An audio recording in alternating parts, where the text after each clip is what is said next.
Yo lo que os iba a decir es que en realidad lo que os quería compartir es más un tema de sensibilizar, de llamar la atención, como decía Xavier, de lo sensible que es este tema. Y está siendo, yo creo que materia de urgencia en Cataluña, en España, administración pública, administración privada fuera de España. Os quiero contar un pequeño ejemplo que no sé si lo sabéis. El telescopio Hubble el año pasado se averió y resultó que el conocimiento que hacía falta para repararlo no estaba ya en la NASA. Había gente que se había jubilado y hubo que echar mano de ellos, hubo que llamarlos para que volvieran y ellos fueron capaces de hacer que el Hubble volviera a funcionar. Y la razón tenía que ver con que la tecnología sobre la que se construyó es una tecnología de los años 80 y ninguno de los técnicos actuales sabía cómo hacerlo, ¿no? Entonces hubo que ir a buscar conocimiento que se había dejado marchar.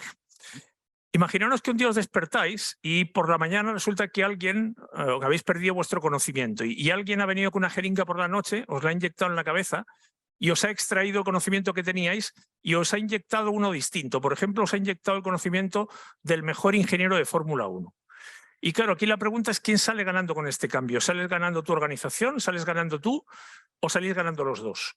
Y si en lugar de que te inyecta conocimiento para ser el mejor ingeniero de Fórmula 1, te inyecta conocimiento para ser farero o para ser conductora de autobús, la pregunta es la misma. Y en este caso, ¿quién gana? Bueno, la realidad es que la organización siempre pierde, independientemente del conocimiento que tú tengas. Cuando te quitan el conocimiento que necesitas para hacer tu trabajo, la organización pierde siempre. Entonces, la hipótesis que me gustaría contrastar con vosotros es que el activo más importante de una organización y también de una persona es el conocimiento. Sin embargo, no lo gestionamos y se puede gestionar, ¿verdad? Entonces, si os fijáis, los resultados siempre son o dependen de las tareas que ejecutan las personas. Y las tareas que ejecutan las personas dependen del conocimiento que tienen. Yo no puedo hacer aquello para lo que no tengo conocimiento. Entonces la pregunta es, ¿y tendrá valor el conocimiento, que es un intangible? Bueno, fijaros, este es un ejemplo real de un cliente que tenemos que tiene varias máquinas, está en el mundo del papel y con la misma máquina tiene operarios que producen muy diferentes. Es decir, con los mismos elementos hay algunos que tienen un resultado mejor que otros. ¿Sí? Os pongo otra manera de valorar el impacto del conocimiento. Me imagino que os acordáis de este vídeo, de esta película.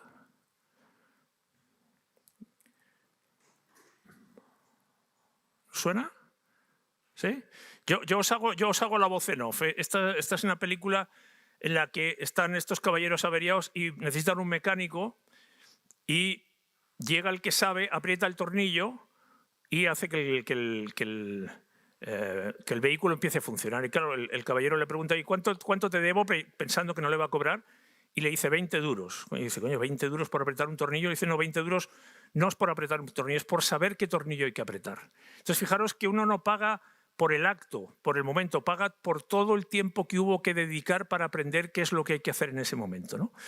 Fijaros otro ejemplo. Este es un lingote de hierro que el valor son 100 euros. Si yo lo convierto en herraduras, fabrico herraduras, el valor aumenta a 250 euros. Si yo convierto ese lingote en agujas de coser, se dispara a 70.000 y si lo convierto en muelles para relojes, se dispara hasta 6 millones. ¿Cuál es la diferencia? ¿Qué es lo que transforma ese lingote en los diferentes productos en este caso?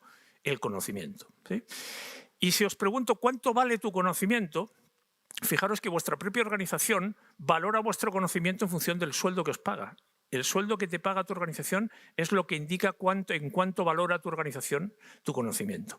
Y cuando uno se pregunta, bueno, entonces, ¿cuál es el conocimiento más importante en una organización? En general, no hay una respuesta evidente. Y cuando yo te pregunto, ¿y cuál es tu conocimiento más importante, el tuyo propio? En general, la mayor parte de las personas no son capaces de responder. Lo tienes, pero no sabes cuál es, ¿no? Esto es lo mismo que respirar. Respiras todos los días, pero no eres consciente. Con el conocimiento pasa lo mismo. Lo utilizas todos los días, pero no eres consciente. Entonces, ¿qué es lo que ocurre? Que las organizaciones no saben qué conocimiento tienen. La buena noticia es que lo pueden identificar. Entonces, metafóricamente es como si estuvieran ciegas, no lo ven y además lo olvidan. En muchos casos repiten errores. Entonces, el radar organizacional que detecta los activos que tiene una organización no encuentra el conocimiento. Entonces, como no lo encuentra, no hay manera de saber cuál es el stock de conocimiento que hay en una organización y menos aún en qué estado de riesgo está, quién lo tiene, quién lo necesita, qué es lo que hay que hacer con él. Lo tenemos, pero sabemos muy poco de eso. Entonces, como no lo sabemos, no lo podemos gestionar. Para que veáis, yo soy de la época que cuando los niños nacían las fotos eran en blanco y negro. O sea, me estoy acercando también a la edad del relevo generacional.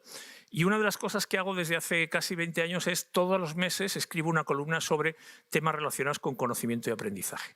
Y hace 12 años escribí una que tiene que ver con que el mundo en el que vivimos está dirigido y dominado por ingenieros hombres. Es decir, las personas que toman decisiones en la mayor parte de las organizaciones son ingenieros o tienen formación ingenieril y económica. Y yo vengo del País Vasco en este caso, y bueno, y ahí insistimos en que estamos en una tierra de ingenieros, hombres, como os digo yo, y que necesitamos más ingenieros. Fijaros lo que dice Harari cuando habla de las decisiones que se están tomando.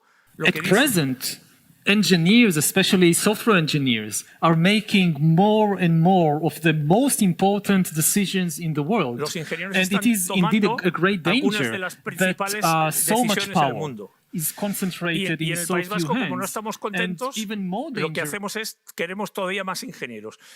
¿Y qué es lo que ocurre? Que a los ingenieros les hemos atribuido capacidades sobrehumanas. O sea, dale un problema a un ingeniero y te lo va a resolver. Encomiéndale una organización y la va a hacer funcionar. Y los ingenieros en general se lo creen, ¿no? Se creen infalibles.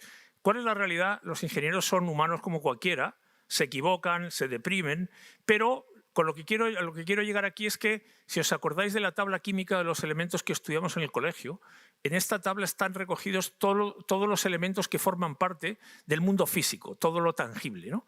Y este es el mantra de los economistas y los ingenieros. Todo lo que no se puede medir no se puede gestionar. ¿Qué es lo que ocurre? Que las organizaciones en las que trabajamos hoy no fueron diseñadas para gestionar intangibles. Por eso no administran el conocimiento, por eso no lo transfieren, por eso les cuesta aprender y les cuesta colaborar. Y eso hay que tenerlo en cuenta, ¿sí?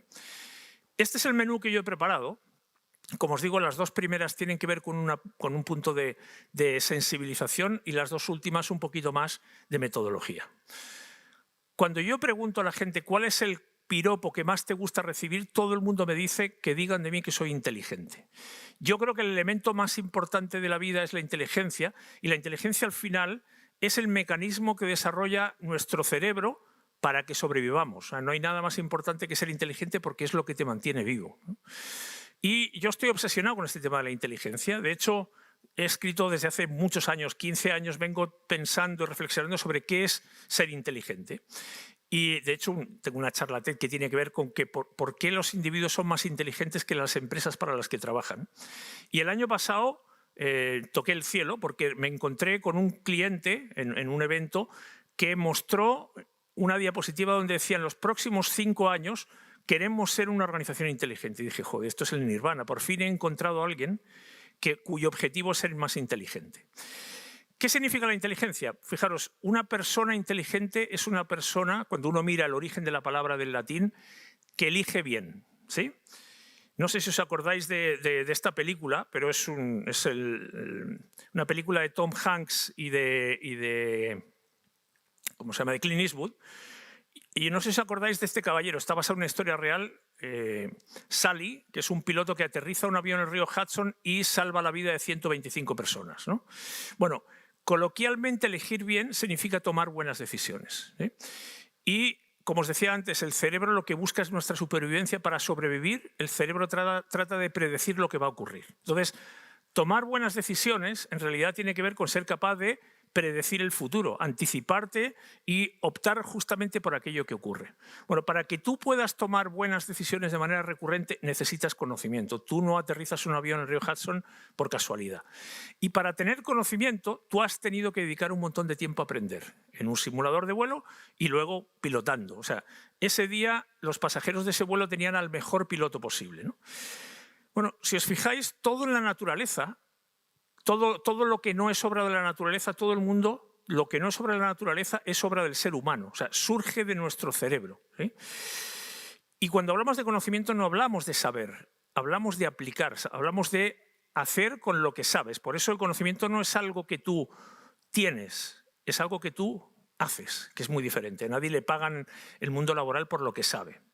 Y fijaros, tener o no tener conocimiento tiene muchas consecuencias. Aquí, el que es capaz de sacar el billete debajo de la botella se lleva los 10 euros. Y cuando tú tienes conocimiento, sacas los 10 euros y te llevas el premio. Aquí no tiene que ver con la edad, etcétera, etcétera, ¿no? Entonces, si os fijáis, Nada impacta más en los resultados de un individuo, de un equipo, de una organización, que el conocimiento. Aquí viene el récord del mundo para resolver el cubo Rubik, que es el juguete más antiguo, o más vendido, perdón, de la historia. Y si os fijáis, cuando lo resuelve es casi imposible seguir la velocidad de los dedos. ¿Y en cuánto resuelve el cubo? En 4,2 segundos. Y la pregunta es, bueno, ¿qué diferencia esa persona de cualquiera de nosotros? No tiene más brazos, no tiene más ojos, el cubo es el mismo, tiene conocimiento, ¿verdad?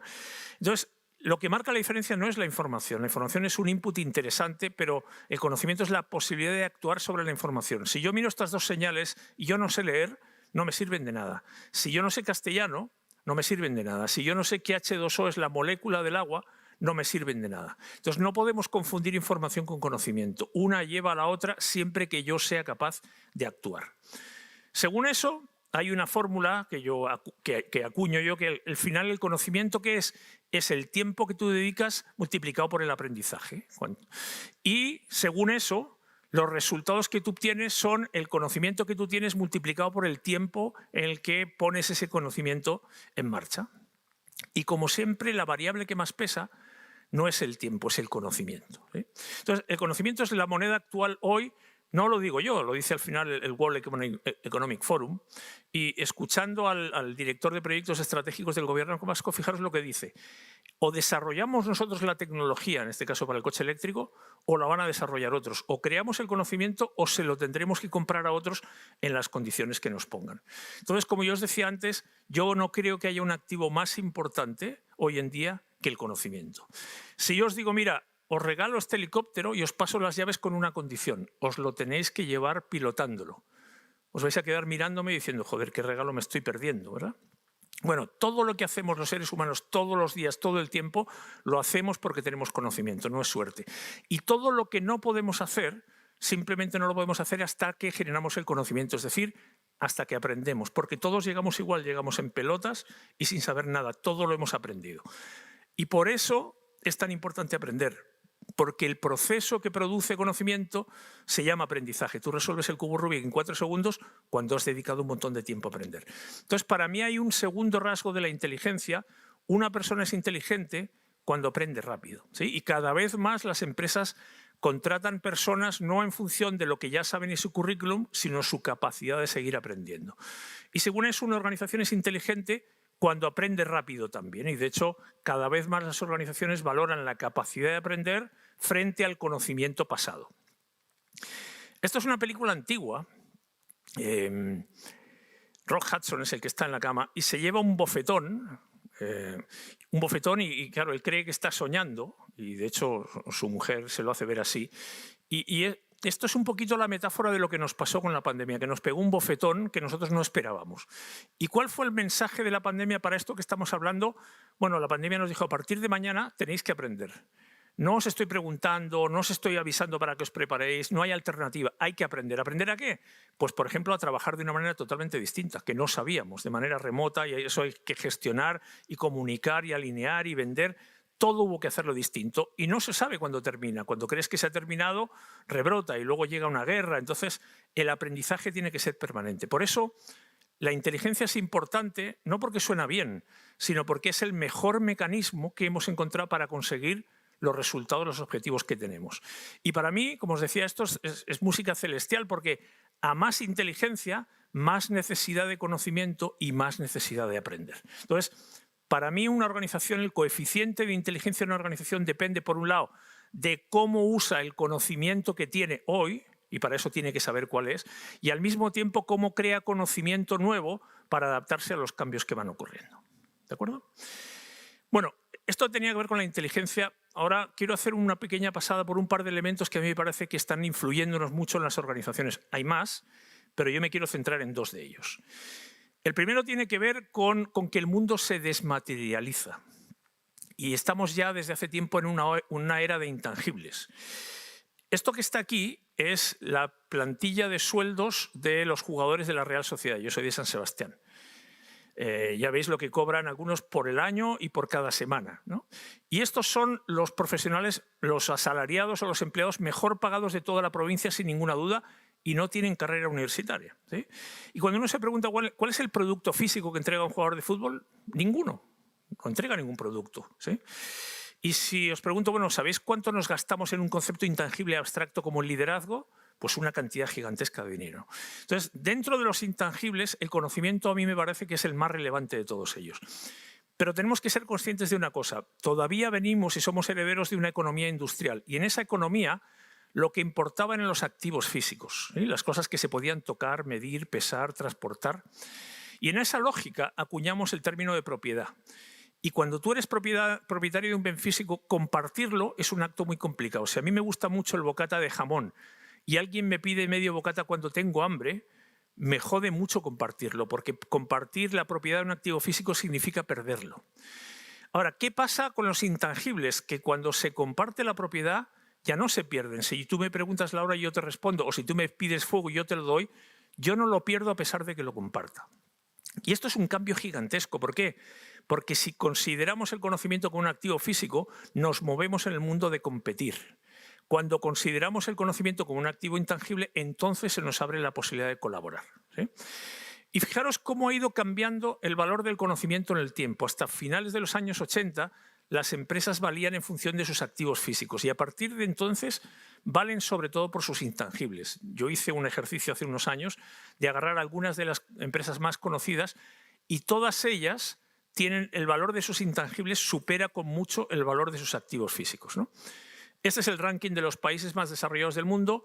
Ninguno de ellos lo es por ser productor de materias primas, sino que son productores de conocimiento, ¿no? Todos sabéis que no hay nadie que tenga más reservas de petróleo que Venezuela y el país está pasando con muchos problemas, ¿no? Este es el ranking de los países más innovadores. Innovar es crear conocimiento, es un intangible. Son los mismos que los más desarrollados. Y este es el ranking que más me gusta, el ranking de los países que menos horas trabajan, que son otra vez los mismos que los más innovadores y los más desarrollados. Y tú dices, bueno, estos tíos, ¿qué hacen? ¿Hacen trampa? ¿Cómo lo consiguen? Bueno, resulta que no es un tema, siempre hemos creído que el esfuerzo y la actitud y hay que meter más horas, no es un tema de meter más horas, de meter más recursos, es un tema de ponerle mucha más inteligencia. La inteligencia siempre gana la batalla, ¿no? De hecho, hace poco leí un artículo que decía, mira, el futuro geopolítico depende de los países que produzcan los chips más potentes, porque a nivel de militar, el que va a ganar es el que tenga los chips que sean capaces de generar más potencia, ¿no? Entonces, si hablamos de tecnología, y os acordáis de esta película de Harrison Ford, aquí viene la escena famosa. Bueno, cuando tú tienes una tecnología superior a la de tu contrincante, pues está muerto. ¿Y qué es la tecnología? La tecnología es conocimiento. Yo soy capaz de fabricar una pistola y el otro solamente es capaz de fabricar una espada, ¿no? Y fijaros, porque la tecnología por sí misma no es suficiente. ¿Es importante? Es importante. ¿La tecnología es conocimiento? Por supuesto. Pero para manejar tecnología hace falta conocimiento también. Y si os fijáis aquí, a lo que me refiero es que la tecnología es inútil sin el conocimiento para manejarla. Por tanto, no es suficiente, ¿eh? Aquí tenéis unas listas que vosotros conocéis. Las empresas que dominaban los mercados hace 20 años no se parecen en nada a las empresas que dominan hoy. Y todas estas empresas son empresas de intangibles, no tienen bienes físicos. Ninguna de estas tiene activos físicos. Yo no sé si sabéis que Zoom, la plataforma sobre la que estamos hoy, que ya existía antes de la pandemia, vale más que las 7 principales aerolíneas juntas, que tienen aviones, que tienen estructura. Entonces, ¿qué nos demuestra esto? Que por fin son las neuronas las que les dan órdenes a los átomos y no al revés, ¿sí? Y fijaros si esto importa, que los intangibles modifican el mundo físico. Y os voy a poner otro ejemplo. Si vosotros tenéis un coche, ya habéis hecho la inversión y además lo tenéis que conducir. Si mañana el intangible conocimiento desarrolla los coches autónomos, la inteligencia artificial hace que los coches se conduzcan a sí mismos, fijaros lo que pasa. Uno, tú ya no tienes que conducir, porque el propio coche lo va a hacer solo. Pero dos, tú ya no vas a necesitar un coche, que por cierto pasa el 90 y tantos % del tiempo parado. ¿Por qué? Porque va a haber un modelo de negocio de coches autónomos que andarán circulando por la calle, tú tomarás uno cuando lo necesites, te bajas en otra esquina y sigues. Entonces, ¿qué consecuencias tiene la aparición de la conducción automática, que es conocimiento? Bueno, uno, vas a tener más dinero en el bolsillo porque no te vas a tener que gastar el dinero en ser propietario de un coche. Dos, vas a tener más tiempo, no vas a tener que conducir. Tres, seguramente habrá menos accidentes porque muchos de ellos están causados por errores humanos. Y cuatro, además, si desarrollamos bien la tecnología eléctrica, bueno, va a haber menos contaminación.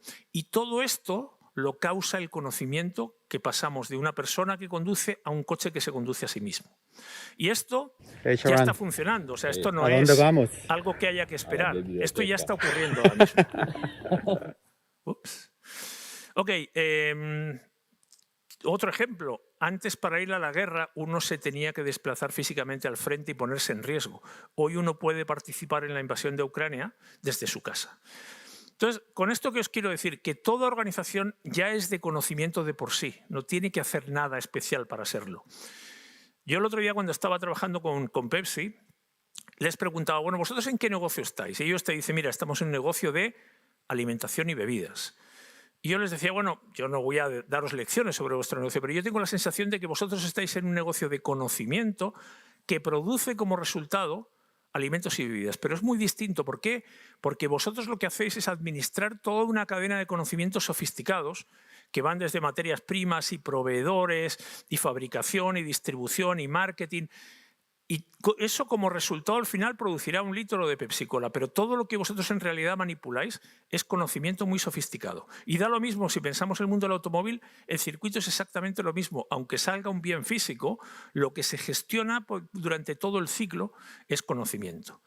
¿Y qué pasa si mañana mandamos a toda la gente que trabaja en la Diputación, la mandamos a Capravo o a Iberia o a Almiral o la mandamos a SEAT?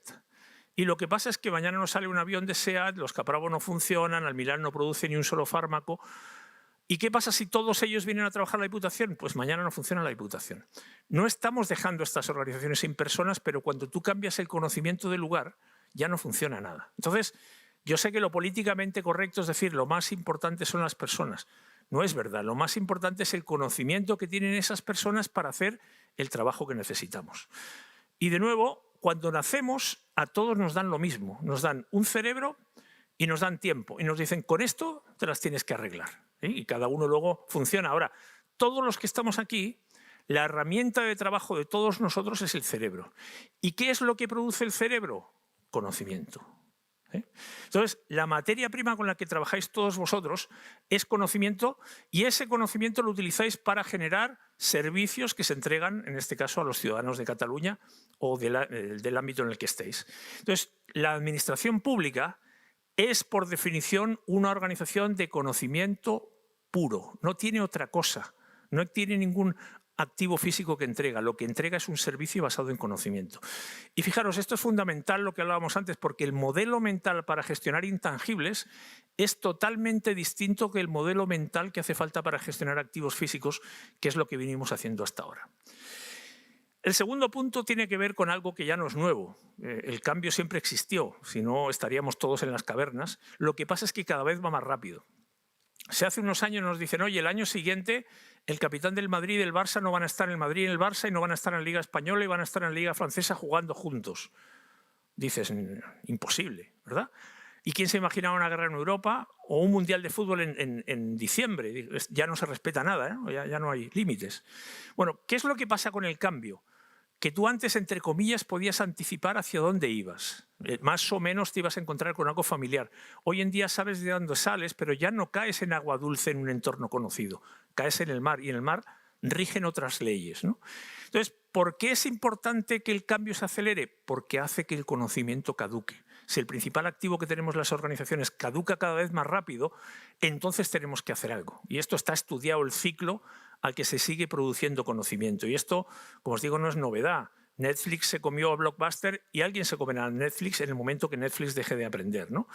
Y fijaros, esto está en la Biblia, no es algo de los últimos años, esto es la historia del ser humano. La mitad de las empresas que estaban en ese ranking en el año 2000 ya no existen. No es que no estén en el ranking, no están en ningún ranking. Y era gente inteligente que hacía las cosas bien, pero dejó de aprender. Entonces, al final, esto es una decisión. Si tú dejas de aprender, desapareces o te vuelves irrelevante. ¿Tienes todo el derecho a seguir cortando árboles con un hacha? Por supuesto. Pero otros van a estar haciendo otras cosas, van a generar nuevo conocimiento y te vas a quedar atrás. Entonces, de nuevo cito a Harari, porque Harari, cuando le preguntan cuál es la habilidad más importante del siglo XXI, dice aprender continuamente. Y de hecho, McKinsey, otra de las principales consultoras de estrategia, habla de lo mismo. La habilidad más importante es aprender. Si el conocimiento caduca, aprender es más importante que saber, porque aprender es lo que te permite mantenerte vigente. Entonces, nuestra vida depende más de lo que seamos capaces de aprender de aquí en adelante que no de lo que hemos aprendido hacia atrás, ¿verdad?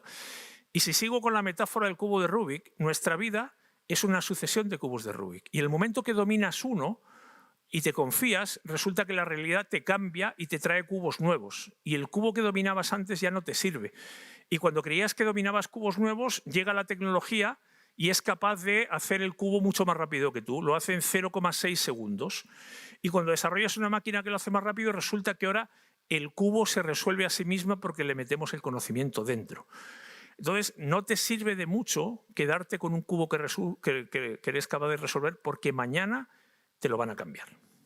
Entonces, de nuevo, la decisión es: o sigo aprendiendo o me convierto en un commodity. Antes los commodities se llevaban a Asia para fabricar más barato, mañana los commodities se van a automatizar. Y si os fijáis, si combinamos un mundo de cambio continuo en un ámbito de organizaciones que les cuesta mucho cambiar y un mundo de intangibles para organizaciones que fueron diseñadas para hacer frente a activos físicos, llegamos de nuevo a una tormenta perfecta donde las organizaciones tienen muchísimas dificultades para mantenerse vigentes. Okay. Bueno, ¿cómo se retiene? ¿Por qué se retiene? ¿Tendrá sentido hacer esto? Y aquí quiero apuntar, vamos a ir entrando ya un poquito más en detalle en el tema de retención, que por cierto es una palabra que a mí no me gusta, es una palabra medieval, como si uno fuera dueño de las personas, ¿no? Fijaros que por primera vez el activo más importante de una organización ya no le pertenece a la organización, porque lo tienen las personas, y el desafío de la organización es cómo, además de que lo tengan las personas, lo convertimos en patrimonio también de la organización. Es verdad que hay una parte de ese conocimiento que está documentado, que no es la parte más importante, que no siempre está actualizado, que no siempre es fácil de encontrar, pero la mayor parte del conocimiento está en las personas. Por eso nos preocupa tanto cuando las personas se van, ¿verdad? Entonces, la mayor parte del conocimiento lo tienen las personas por ahora. ¿Por qué por ahora? Porque la automatización va a generar aquí un peligro. Si tú trabajas en un casino repartiendo cartas, pues te vas a quedar sin trabajo. Entonces, ojo, porque el conocimiento lo tienen las personas hasta que fabricamos dispositivos que tienen el conocimiento que tenían las personas. Los individuos tienen dos ventajas. La primera es que tus neuronas no se marchan de la cabeza. Cuando tú te levantas por la mañana, por suerte, siguen allí.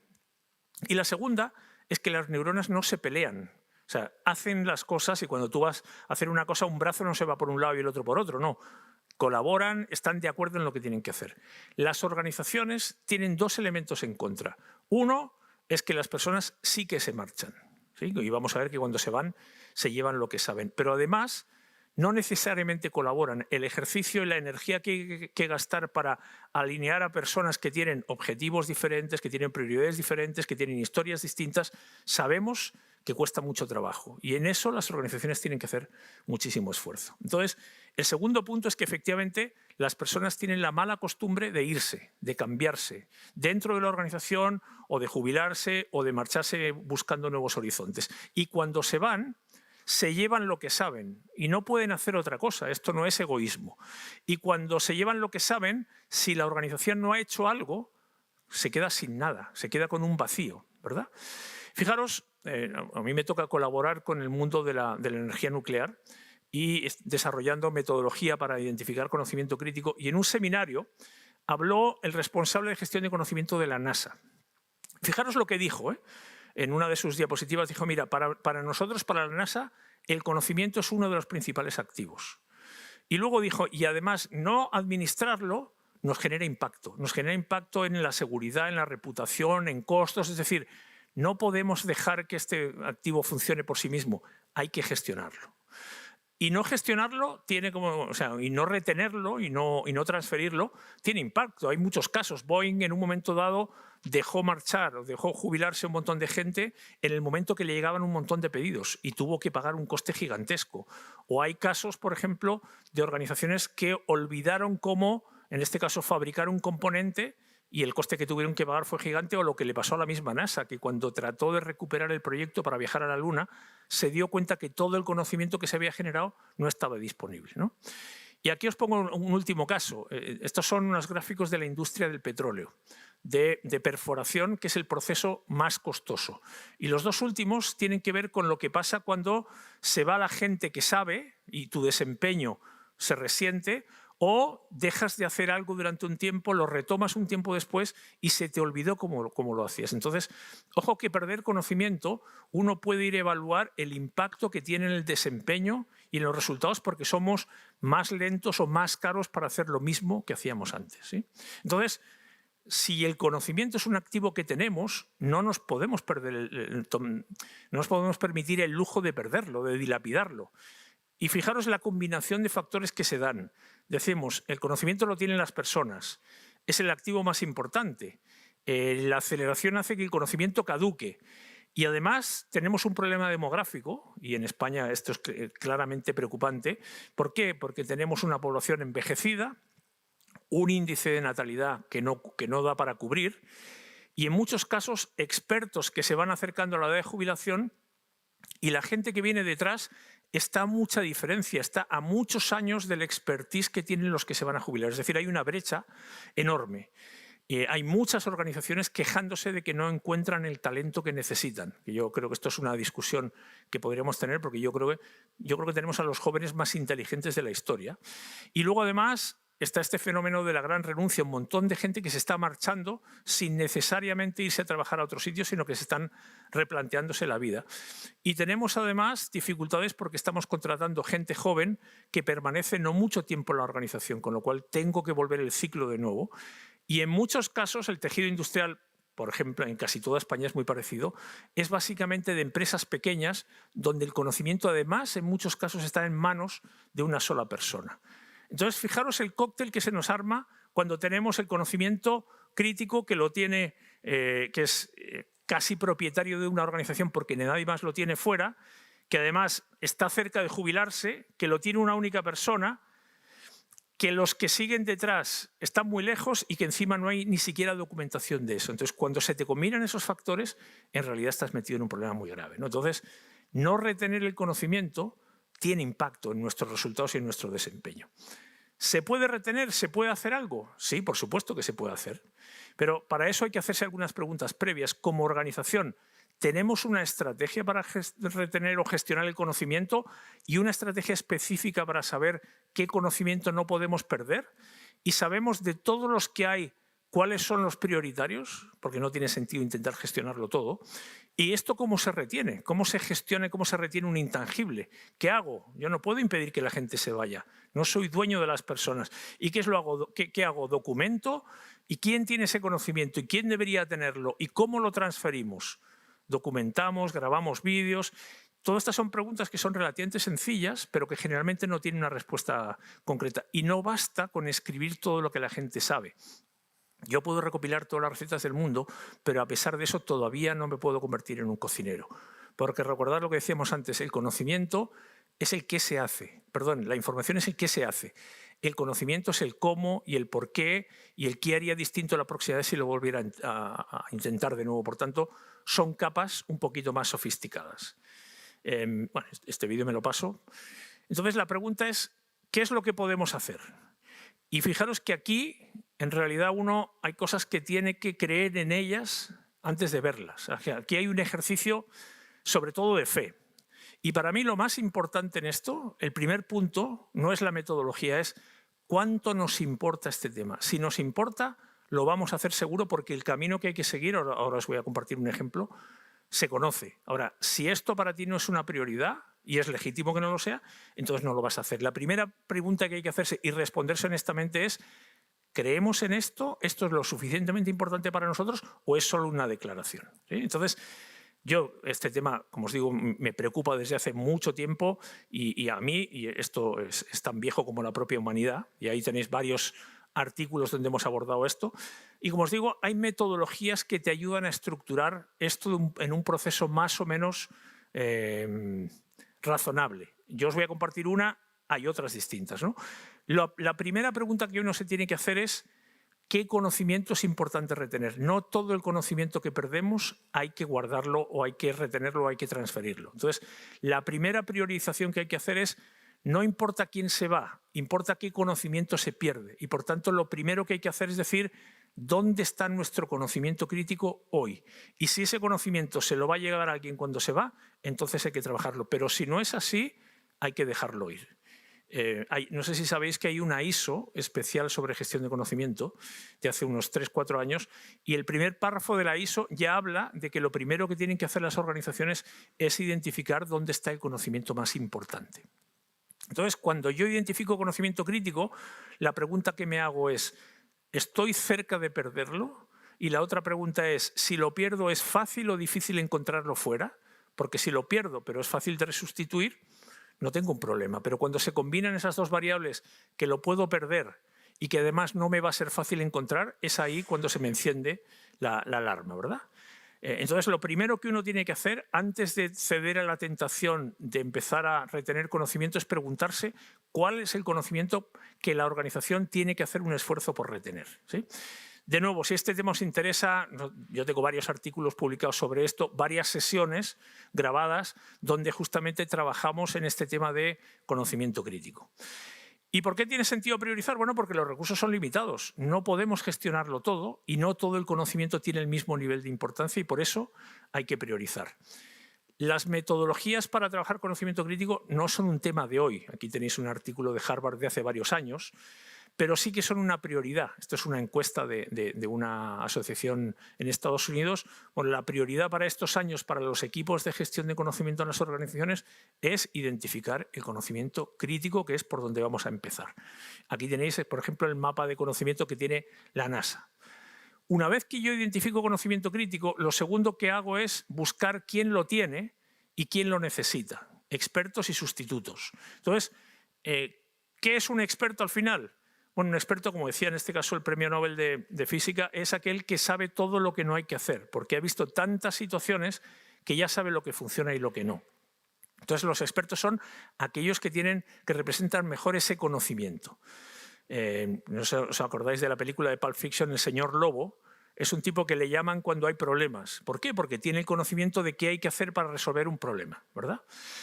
Y el otro colectivo que hay que buscar es, bueno, ¿y hacia quién se lo vamos a transferir? ¿Quiénes van a ser los receptores, los sustitutos hacia los que queremos transferir este conocimiento? Entonces, cuando tú haces ese ejercicio de identificar conocimiento crítico, les pones nombre y apellidos a quienes lo tienen, que van a ser de donde va a salir el conocimiento, y a quienes necesitas que lo reciban. Y lo otro que puedes hacer es caracterizar el tipo de conocimiento. No todos los conocimientos son iguales y, por tanto, no todos los conocimientos se transfieren de la misma manera. Por ejemplo, esta es una clasificación nuestra, pero puede haber otras. Hay conocimiento que es fácilmente documentable o que se puede plasmar en una metodología o en una experiencia o en una habilidad o en un talento o en relaciones. Entonces, cuando tú vas caracterizando el conocimiento, empiezas a entender cuál será después la mejor manera para transferirlo. Es muy raro que el conocimiento sea químicamente puro de una de estas categorías. Generalmente es siempre una combinación. Bueno, y lo que luego vas haciendo es lo que nosotros armamos le llamamos duplas, que en realidad nunca es una dupla, pero armas un equipo de trabajo donde está el experto que tiene el conocimiento, el sustituto, el jefe tiene que ser parte de la jugada porque si el jefe no autoriza y no considera que este ejercicio es parte del trabajo, no va a ocurrir. Ahora, no tiene por qué ser un solo sustituto, puedes incluir a más personas y ni siquiera tiene por qué ser un solo experto, pueden ser varios expertos. Y lo ideal es que este equipo tenga algún apoyo metodológico de recursos humanos o de consultores externos con metodología, porque, ojo, estas personas que participan en los procesos de transferencia saben mucho de su conocimiento, pero no saben cómo transferir conocimiento a otros. Entonces, hay que apoyarles. Lo que nosotros nos hemos dado cuenta es que esta este conjunto, sin el apoyo del jefe, que es el que va a asegurarse de que estas personas dedican el tiempo y tienen los recursos, no funciona. Entonces, después de haber identificado conocimiento crítico, quiénes lo tienen, quiénes los necesitan, diseñas la estrategia para la transferencia. Ahora, ojo que retener no, implica transferir, y eso no es solamente almacenar documentación. O sea, no basta con escribir o con guardar documentos. Tiene que ver sobre todo con transferirlo y compartirlo. No sé si os acordáis de la película Matrix. Aquí llama por teléfono a la central para que le transfieran conocimientos sobre cómo pilotar un helicóptero B-212. Y según está sentada ahí, le transfieren el conocimiento y directamente se pone a pilotarlo, ¿no? Y claro, esta magia todavía no existe. Los cursos, la gente no le inyectamos conocimiento de esta manera. Pero ojo, porque el conocimiento no se transfiere de forma directa. Yo, si tengo aquí a mi hijo y quiero que aprenda a andar en bicicleta, yo no le puedo transferir el conocimiento, no se lo puedo inyectar. Él o ellos lo tienen que generar. Por eso los procesos de transferencia son procesos que requieren tiempo, ¿no? Entonces, a partir de acá lo que se van haciendo es tratar de entender con un poquito más de precisión con el jefe, con el experto, con el sustituto, en qué situación estamos, qué es lo más importante, cuál es el problema que se puede generar, cuán cerca, cuán lejos está el sustituto. Y a partir de aquí lo que se empieza a trabajar es con ellos para diseñar el proceso de transferencia. No me quiero meter en muchos detalles, pero es importante que entrenar o ayudar al experto, porque no necesariamente sabe cómo explicitar y compartir su conocimiento, y al sustituto, porque no necesariamente sabe cómo interrogar, cómo documentar el conocimiento que va capturando, ¿no? Y a partir de aquí uno ya entra en el diseño como tal del proceso de transferencia, ¿no? Hay muchas metodologías que se van combinando para, en función del tipo de conocimiento, diseñar el proceso. Hay una que a mí me parece que es la última, que se ha explotado poco y que tiene que ver justamente con la posibilidad de recontratar a la gente que se va en algún formato que nos permita que el conocimiento no se pierda del todo. Hay instituciones públicas que están recontratando gente que se jubila para que hagan formación, para que hagan algunas asesorías, de manera que no pierdes el 100% del conocimiento, ¿no? Puedes tratar de que el conocimiento se vaya documentando en una wiki, etcétera, etcétera. Y luego lo que vas haciendo es, lo que nosotros hacemos es generar lo que llamamos un contrato. Buscas los indicadores, pero creamos o lo plasmamos todo esto en lo que llamamos un contrato de transferencia, que es un acuerdo donde se define por parte de los que intervienen qué es lo que se va a hacer. Y aquí os pongo un ejemplo de un contrato que hicimos para el Metro de Santiago, donde había dos personas que llevaban 40 años en un ámbito del sector eléctrico que se iban a jubilar. Entonces se eligieron dos conocimientos que tenían que ver con el tema de averías. Se eligió sobre qué averías se iba a hacer todo el ejercicio de reflexión, aprendizaje y transferencia. Y luego a partir de aquí se fueron definiendo cuáles eran los antecedentes que necesitaban las personas que iban a participar, la metodología que se iba a seguir, los productos que se iban a construir. Se generó incluso el plan con las sesiones, con la calendarización, el punto de partida de los intervinientes, los expertos, que eran gente que llevaba 40 años trabajando desde que el metro empezó a funcionar, la gente que iba a participar, o sea, los que iban a recibir el conocimiento. Y al final esto se firmaba, y se firmaba porque este era el compromiso de todo el equipo que iba a participar a lo largo del tiempo respecto de qué era lo que iban a hacer y qué recursos necesitaban. Y tenía que estar la firma del jefe, porque era la manera de blindar este proceso para que las urgencias del día a día no se lo comieran. ¿De acuerdo? Y evidentemente la idea es ir llevando un registro de todo esto que se está haciendo para que esto quede a disposición de otros. Entonces, para terminar esta parte, ir cerrando ya, bueno, aquí, ¿cuál es la variable clave? Siempre es el tiempo. Si tienes un año más, no te sobra nada, o sea, hay que ponerse a trabajar. Pero si estás menos, realmente ya estás casi contra la espada y la pared, y aquí la idea es trata de salvar lo que puedas, porque estos procesos, como yo os digo, tú no puedes resumir 40 años de experiencia en 6 meses, por más que quieras, ¿no? Entonces, si tenemos tiempo, preocupémonos primero de identificar qué conocimiento merece la pena retener, y después diseñemos un proceso para hacerlo. Y algo que nosotros hemos visto que hacen algunas organizaciones, preocupémonos de que las personas que se van acercando a la jubilación los últimos años tengan un rol distinto. Saquémonos del día a día y pongámoslos en ese proceso de ir transfiriendo su conocimiento. Fijaros, esto ya se está haciendo en muchos sitios. Aquí mismo vosotros tenéis ejemplos en el Ayuntamiento. La Junta de Andalucía tiene una metodología muy sencilla que ha puesto en marcha y que les está funcionando. El Gobierno de Canarias se lo está planteando. En Euskadi pasa lo mismo. Yo he participado en varios eventos en España reflexionando sobre estos temas desde hace 4 o 5 años con experiencias internacionales.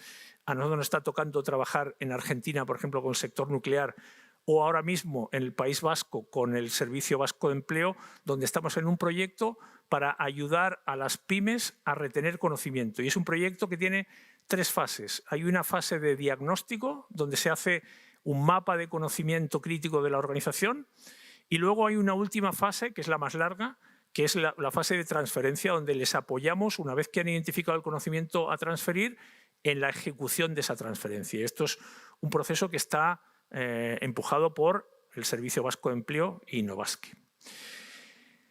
Termino. Parecía que no, pero llegamos al final.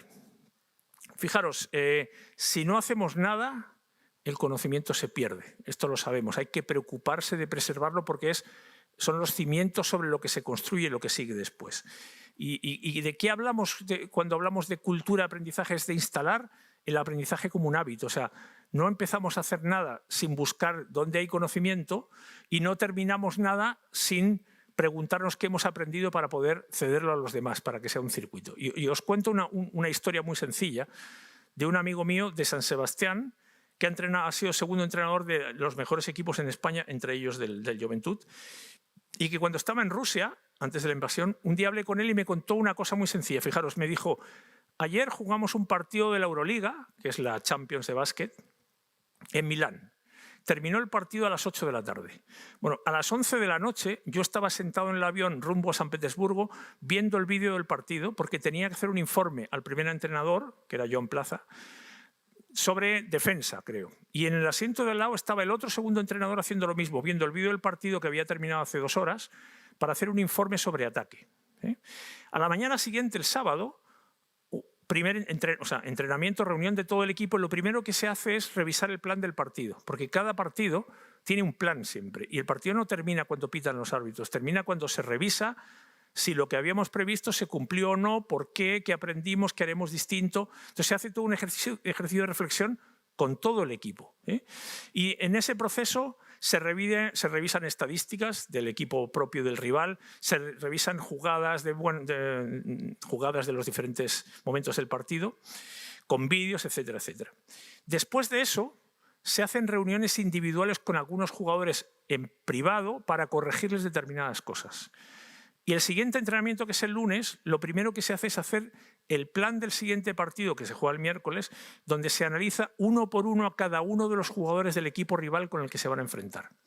Entonces, cuando él me contaba esto, yo decía, bueno, claro, esta es una organización que ha incorporado el aprendizaje intercalado con todos los procesos. La gente cree que un equipo de básquet juega, entrena y viaja.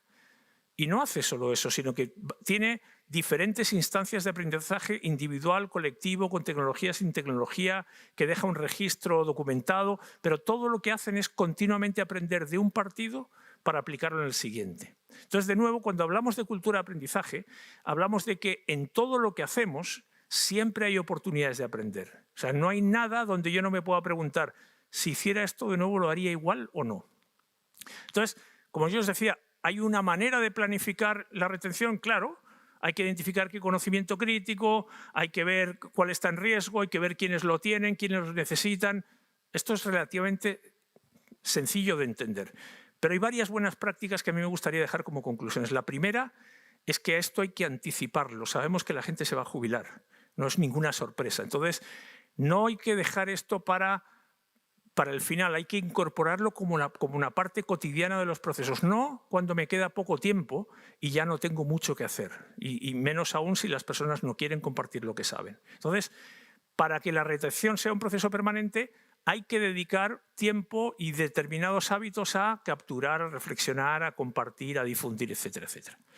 Entonces, ojo, porque el relevo no pasa al final, el relevo pasa desde el principio. Cuando selecciono, cuando formo al principio para que la gente sea productiva, es decir, es un proceso continuo, no es el final del camino. Lo segundo es que el conocimiento no es un acto individual, es un acto colectivo. Cada persona tiene una pieza del puzzle, pero el puzzle se completa con las piezas de todos, ¿sí? Entonces, ojo, porque generalmente creemos que el conocimiento lo tienen los individuos. Las organizaciones inteligentes piensan como red más que como individuo. Y el conocimiento, por tanto, si es un acto colectivo, fluye, circula entre las personas cuando se conectan y cuando se relacionan. Entonces, el conocimiento es dinámico. Y os pongo un ejemplo, cambia. Antes de que empezara la pandemia, a finales del 2019, a nadie le importaba el conocimiento sobre epidemiología, ni sobre el COVID. Unos meses después, este conocimiento era crítico. ¿Qué pasó? Que el conocimiento cambia. A medida que cambian las circunstancias, el conocimiento crítico va cambiando. Entonces, la pregunta que hay que hacerse para cerrar es, ¿el conocimiento que tenemos hoy seguirá siendo válido dentro de 5 años? Y si no es así, ¿qué conocimiento necesitaremos en el futuro y cómo lo vamos a incorporar? Termino con 2 frases. Fijaros, esta es un poco dramática o drástica, porque dice, mira, el mundo se divide entre los que saben y los que no. Y los que saben tienen una ventaja y los que no están a expensas de los que saben. Maquiavelo hace más de 500 años. Y la otra es de un ex rector de Harvard y es verdad que el conocimiento cuesta dinero, pero la falta de conocimiento es muchísimo más caro. Entonces, solo para terminar, fijaros que no siempre, para procesos de retención y para cualquier cosa, no siempre la línea recta es el camino más corto. Hay veces que hay que dedicar más tiempo, más recursos para conseguir el objetivo que tenemos. Si alguien quiere la presentación, yo feliz os la comparto y si ahora tenemos un espacio para conversar, yo también feliz de ello. Muchas gracias. Muy bien, muchísimas gracias, Javier, por esta tan visual y tan apasionada presentación, tan cargada de conocimientos també.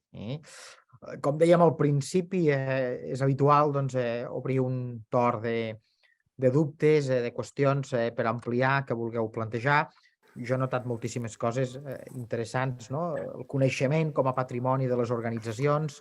Si deixes d'aprendre, desapareixeràs o perdràs visibilitat. El més important ja no són les persones, sinó el coneixement d'aquestes, les neurones que donen ordres als àtoms, perquè els individus són més intel·ligents que les organitzacions en les quals treballen. Estratègia de retenció de les persones també molt basat en el rol doncs, dels experts sènior i molt il·lustrativa també doncs, aquesta darrera frase, no? Que no sempre el camí recte és el més ràpid. En fi, jo crec que hi ha una pluralitat doncs, molt significativa d'idees i de reflexions doncs, que el Javier ens ha ofert i, per tant, doncs, insisteixo, si hi ha alguna qüestió o algun plantejament, doncs utilitzaríem el xat a través de preguntes i respostes. Si no, doncs, també, si algú vol formular-ho in voce, doncs ho podríem fer en veu. I, per suposat, doncs, que aquesta presentació del Javier, doncs, com fem amb totes les demés, les posarem també a disposició i, a més, doncs, en fi, estem gravant. Avui el Javier ens està acompanyant a la seu de la Diputació de Barcelona perquè estem gravant in situ perquè després doncs, les puguem difondre. Veig una mà aixecada, em sembla que és de l'Enric Herranz, per tant, endavant, Enric. Hola, muy buen día. ¿Qué tal? ¿Cómo estén? Javier, Muy bien, ¿y tú? encantado de saludarte. ¿Qué tal? Igual, muy bien. Oye, antes de nada, felicitarte por la, como siempre, magnífica intervención. Como siempre, muy sugerente, cargada de ideas y de reflexiones. Bueno, no sé si es una pregunta, sí, una pregunta y una reflexión. Has hablado en todo momento de conocimiento, ¿no? Y de conocimientos, ¿no? ¿Crees que eso es extrapolable a la idea de competencia? Es decir, a la transferencia de habilidades, de actitudes, de valores, o lo circunscribimos solo al concepto de lo que se sabe, ¿no? Del conocimiento. Mira, que me alegro de que usted me haga esta pregunta, pues, como dicen los políticos. Efectivamente, una cosa que quizás hay que recordar, y yo no lo hago, y lo tengo que recordar yo en el futuro, es que nosotros manejamos una definición de conocimiento muy amplia, que es muy sinónimo de competencia. Para nosotros el conocimiento es todo aquello que tú puedes hacer y por tanto lo has aprendido. Entonces, nos da lo mismo si es una habilidad, si es una actitud, todo aquello que tú eres capaz de demostrar y que de alguna manera lo has tenido que aprender, para nosotros es un conocimiento. En muchos casos, yo sé que hay gente que asimila conocimiento al conocimiento técnico.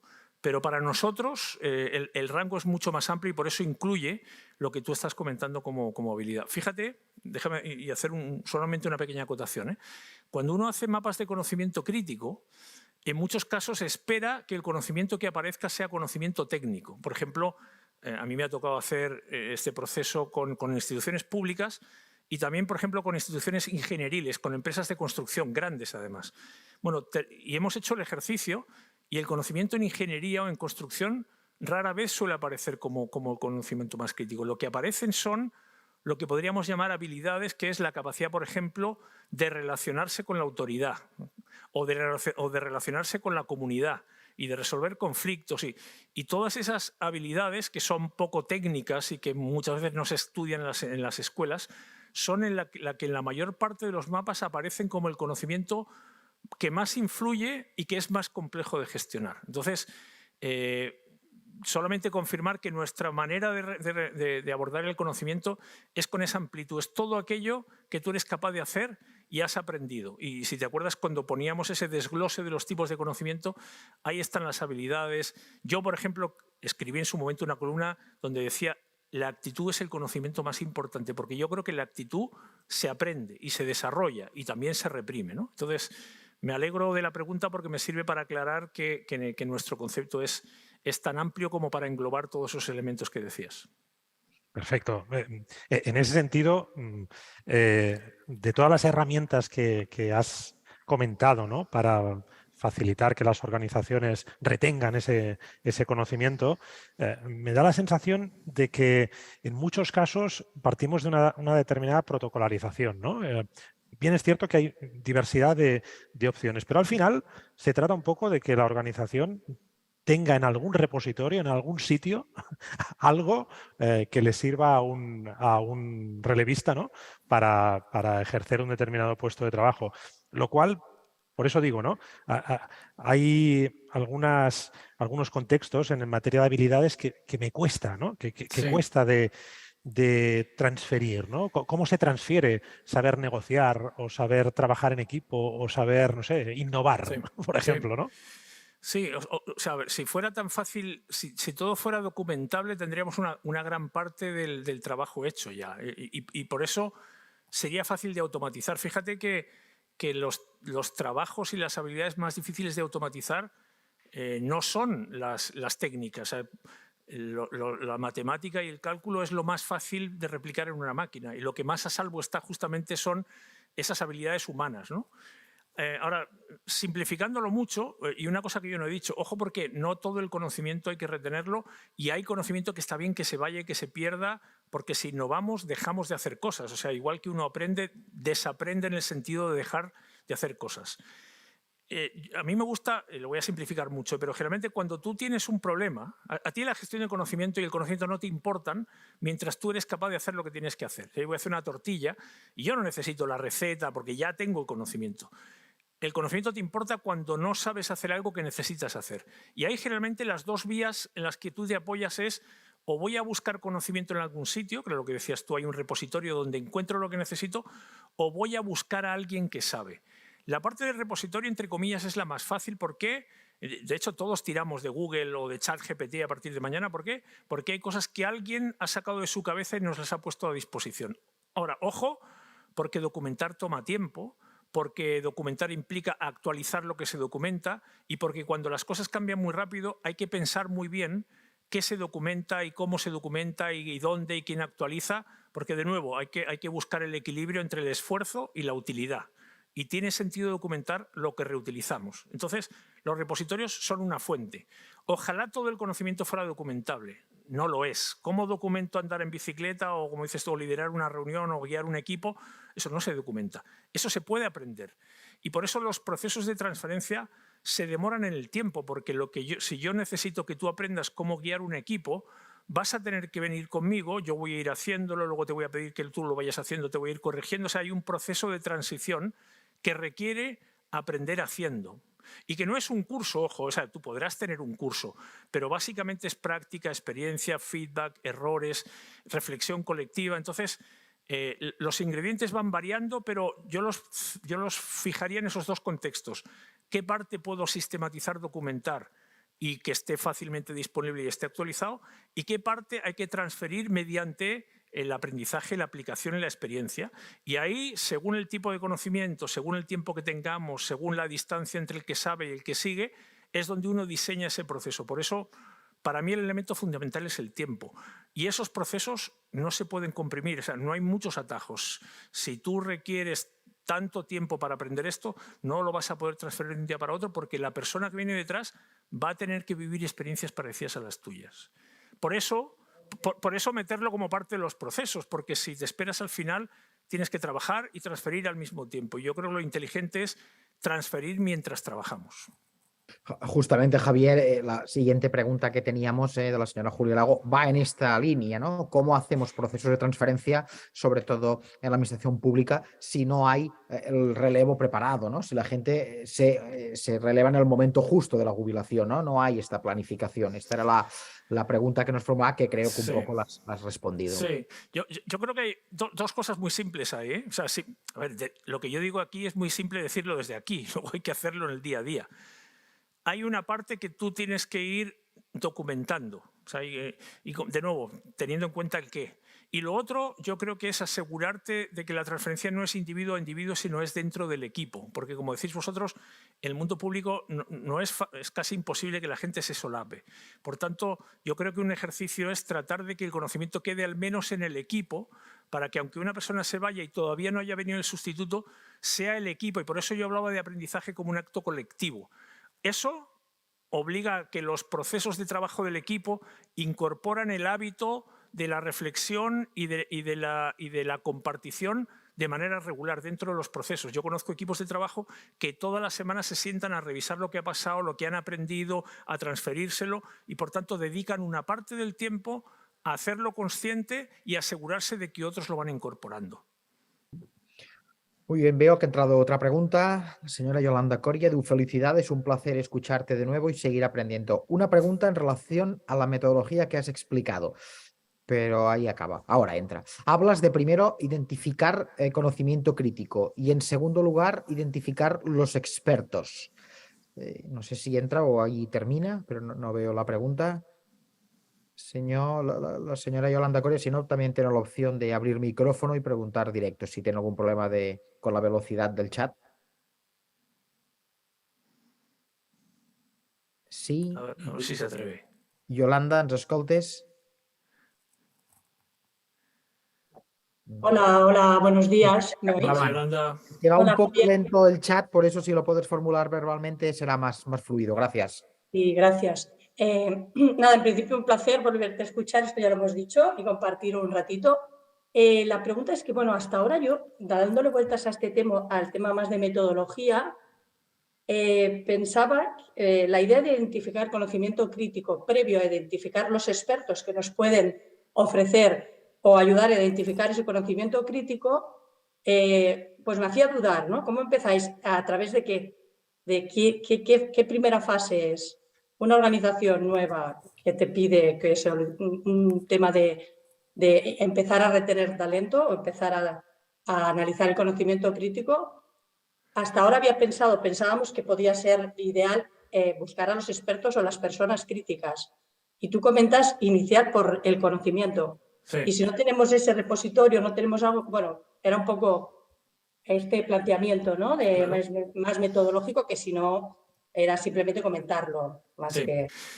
Gracias, Yolanda. Mira, no es que parezca contraintuitivo, pero generalmente es más fácil empezar por las personas y sobre todo cuando hay personas que se van y hay veces que hay personas que se van que uno no necesita hacer el mapa porque ya sabe que se llevan un conocimiento crítico o cuando es el único sabes que te va a generar un problema. Ahora, ojo porque la tentación de que aquel que se va hagamos un proceso de retención te obliga a invertir montones de recursos que no necesariamente tienes. Entonces, ¿por qué hablamos nosotros de empezar primero por el conocimiento crítico? Porque el conocimiento después te lleva a las personas. Y como, de nuevo, no todo el conocimiento de una organización se puede gestionar, o sea, no tenemos recursos suficientes, habría que poner una organización paralela para gestionar el conocimiento de la principal. uno, no hay recursos y dos, es que además no todo el conocimiento tiene el mismo peso. O sea, hay conocimiento que influye más y otro que influye menos. Y algunos se puede automatizar y otro se puede subcontratar y otro incluso se puede perder porque no lo vamos a volver a hacer. Entonces, el ejercicio de mapear el conocimiento crítico es justamente para que nos aseguremos de que aquello que realmente impacta en conseguir nuestros objetivos o nuestros resultados lo estamos administrando.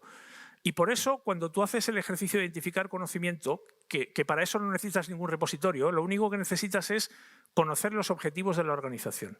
Y si la organización tiene procesos, pues más fácil todavía, porque la capa conocimiento siempre viene después de qué objetivos tenemos, qué actividades, procesos ejecutamos para conseguir esos objetivos, y luego viene la capa conocimiento, qué es lo que hay que saber hacer para ejecutar esas actividades objetivos, para conseguir eso, actividades, procesos para conseguir esos objetivos. Entonces no hace falta repositorio.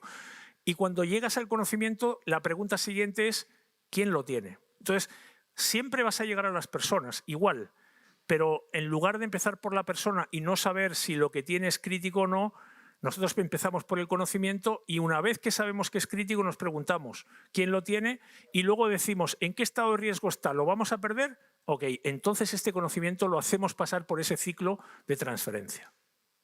Perfecto. Muy bien, muchas gràcies. No, Gràcies també, Yolanda, per la teva participació. No veig cap pregunta, però sí, en canvi, una mà aixecada de la senyora Rosa Maria Pallarès. Endavant.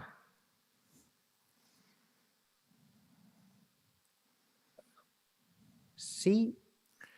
Rosa Maria, ens escoltes?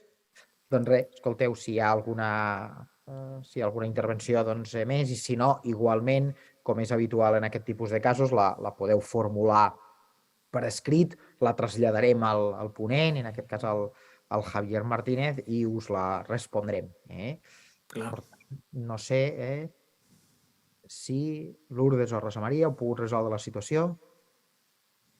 Doncs escolteu, per cenyir-nos també una mica doncs, a l'horari que tots plegats ens hem marcat i doncs, també per ser respectuosos amb el temps del ponent, ho deixem aquí, no sense abans insistir, agrair molt aquest conjunt de reflexions, aquesta presentació tan suggerent que posarem a la vostra disposició, tant en format material com en format doncs, també de vídeo, en el nostre propi canal del cicle de converses directives, que és on sabeu que tenim tot el repositori. Crec que avui hem tractat, el nombrós públic que en aquestes hores encara ens està acompanyant, un tema especialment sensible, un tema especialment important en el coneixement doncs, de les nostres organitzacions. Em permeto dir, ho he dit abans, però ho torno a dir, que per tots aquells municipis de la nostra demarcació que tenen aquest interès en treballar amb aquesta qüestió de transferència, sapigueu doncs, que tenim aquesta guia de relleu generacional que la posem doncs, també a la vostra disposició i l'acompanyament doncs, metodològic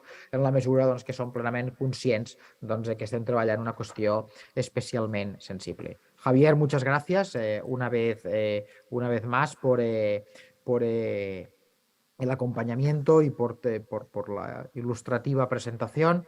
Ha sido un placer, estamos a disposición y seguro que como este es uno de los temas importantes y significativos en la gestión ordinaria de la vida local, pues seguro que pronto vamos a volver a estar en contacto. Muchas gracias por todo. I a tots vosaltres, companys i companyes, gràcies també doncs, per haver participat doncs, una vegada més en aquest cicle de converses directives i informar-vos que estem ja treballant amb la del mes de març i que, en fi, al llarg d'aquesta setmana doncs, ja la publicitarem als efectes de que ens puguem trobar tots. Estem ja treballant fins a final de mandat, no? Que coincidirà amb la finalització també del tercer cicle, doncs totes les ponències que volem tractar, creiem que interessants totes elles i que formen part del feedback que sovint ens feu. Per tant, també, si algú té alguna qüestió que cregui que valgui la pena doncs, traslladar-nos, doncs, com sempre, molt encantats també les rebrem als efectes de poder-les valorar i, consegüentment, oferir. Moltíssimes gràcies a tots i a totes per fer-ho possible i endavant. Fins la propera. Adéu-siau. Adéu.